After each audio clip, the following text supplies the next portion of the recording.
بسم اللہ الرحمن الرحیم۔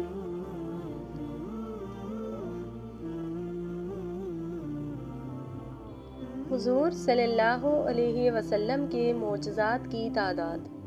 حضرت علامہ نووی نے شرح مسلم میں لکھا ہے، حضور صلی اللہ علیہ وسلم کے معجزات 1200 سے زائد ہیں۔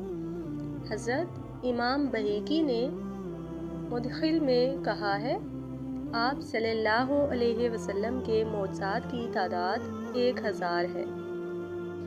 حضرت امام زاہدی نے کہا ہے، حضور اکرم صلی اللہ علیہ وسلم کے دست اقدس سے 1000 معجزات رونما ہوتے ہیں، اور یہ بھی کہا گیا ہے کہ آپ صلی اللہ علیہ وسلم کے دست اقدس سے 3000 معجزات رونما ہوئے ہیں۔ بہت سے علماء مثلاً ابو نعیم اور بہیقی رحمۃ اللہ نے ان معجزات کو جمع کرنے کی سعادت حاصل کی ہے۔ حضرت علامہ زرقانی نے شرح المواہب میں الفتح کی عبارت نقل کرنے کے بعد لکھا ہے کہ حضور اکرم صلی اللہ علیہ وسلم کی یہ خصوصیت ہے کہ آپ صلی اللہ علیہ وسلم کے معجزات دیگر انبیاء کرام کے معجزات سے زیادہ ہیں۔ کہا گیا ہے کہ قرآن پاک کے علاوہ ان کی تعداد 1000 ہے، اور بعض علماء نے ان کی تعداد 3000 بتائی ہے۔ صرف قرآن پاک میں 1000 معجزات ہیں۔ حضرت علامہ حلبی نے کہا ہے کہ ان معجزات میں کثرت کے علاوہ اور بھی کئی خصوصیات ہیں۔ ان معجزات میں سے بعض معجزات ایسے بھی ہیں جن کی مثال دیگر انبیاء کے معجزات میں نہیں ملتی۔ یہ صرف ہمارے آقا علیہ الصلاۃ والسلام کے ساتھ خاص ہیں۔ اسی طرح کم کھانے کا زیادہ ہونا، گوشت، کھجور اور پانی کا زیادہ ہونا وغیرہ۔ مواہب میں لکھا گیا ہے کہ جب تو حضور اکرم صلی اللہ علیہ وسلم کے معجزات میں غور و فکر کرے گا تو پائے گا کہ آپ صلی اللہ علیہ وسلم کے معجزات عالم بالا اور عالم سفلی ہیں، خاموش اور ناطق، ساکن اور متحرک، مایا اور جامد، غائب اور حاضر، باطن اور ظاہر، سبقت اختیار کرنے والے اور بعد میں آنے والے، اور جلدی آنے والے اور دیر سے آنے والے، سب کو شامل ہیں۔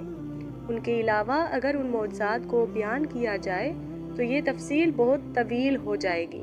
مثلاً شیاطین کو شہاب ثاقب مارے جاتا، پتھر کا سلام کرنا، درخت کا آپ کو سلام کرنا، ان کا آپ صلی اللہ علیہ وسلم کی رسالت کی گواہی دینا، حضور صلی اللہ علیہ وسلم کو سیدنا کہہ کر عرض کرنا، کھجور کے تنے کا آپ صلی اللہ علیہ وسلم کے فراق میں رونا، آپ صلی اللہ علیہ وسلم کے دست اقدس سے پانی کا رواں ہونا، چاند کا شق ہونا، آنکھ کو اپنی جگہ پر لوٹا دینا، اونٹ، بھیڑیے اور ہرنی کا ہم کلام ہونا، آپ کے نور مبارک کا حضرت آدم علیہ السلام سے لے کر آپ کے والد محترم کی پیشانی میں منتقل ہونا، اور ان کے علاوہ بھی آپ صلی اللہ علیہ وسلم کے بہت معجزات ہیں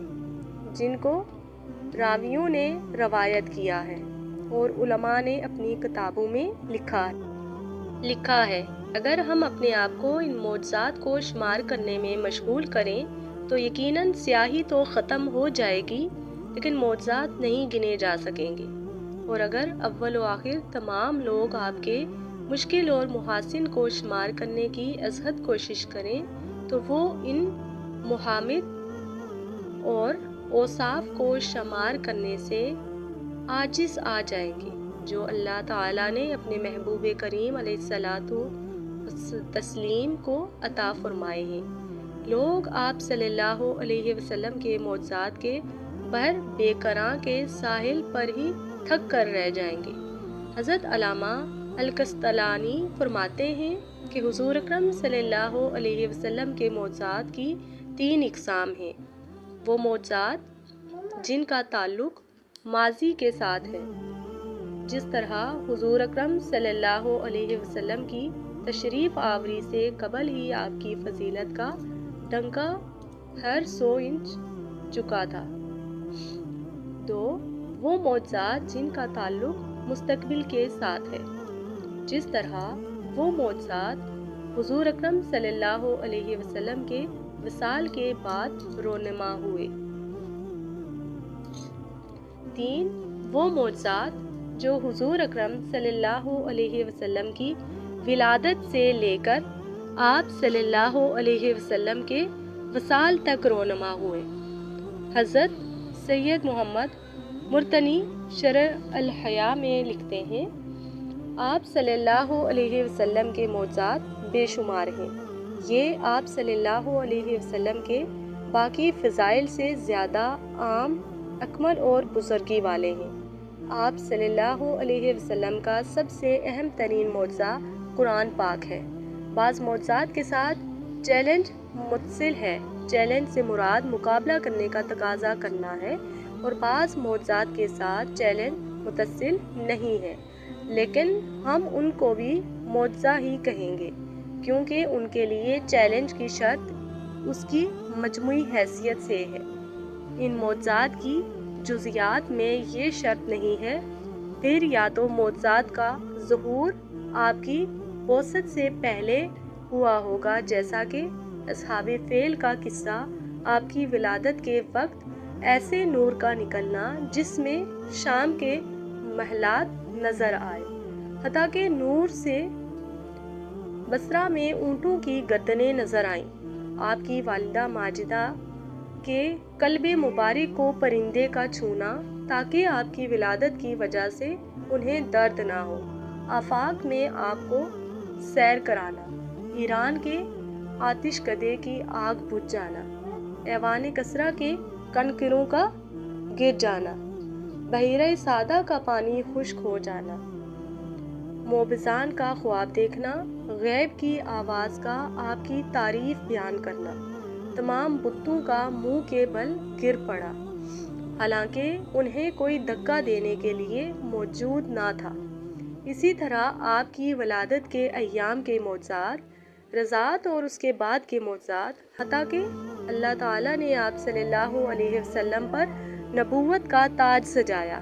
اسی طرح سفر میں آپ صلی اللہ علیہ وسلم پر بادلوں کا سایہ تمکن ہونا، اور آپ کا شق صدر ہونا، یا پھر وہ معجزات جو آپ صلی اللہ علیہ وسلم کے وصال کے بعد ظہور پذیر ہوں گے۔